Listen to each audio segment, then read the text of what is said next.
Michael card എഴുതിയ Christmas ഗാനത്തിന് അദ്ദേഹം നൽകിയിരിക്കുന്ന പേര് യോസേഫിൻ്റെ പാട്ട് എന്നാണ്. ഈ പൈതൽ എൻ്റെ കൈകളിൽ ഇത്രമേൽ ശാന്തനായി ഉറങ്ങുന്ന ഉണ്ണി, ഇവൻ എങ്ങനെ സംഭവിച്ചു?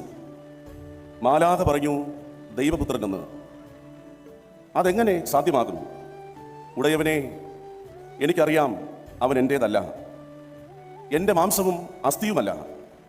എങ്കിലും പിതാവേ, അവൻ എൻ്റെ സ്നേഹത്തിൻ്റെ സന്താനമാകാൻ അനുവദിക്കുക.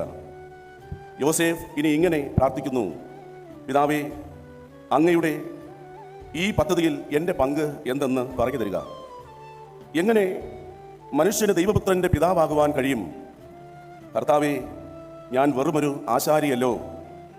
എനിക്കെങ്ങനെ ഒരു രാജാവിനെ വളർത്തിയെടുക്കാൻ കഴിയും? എങ്ങനെ മനുഷ്യന് ദൈവപുത്രൻ്റെ പിതാവാകുവാൻ കഴിയും?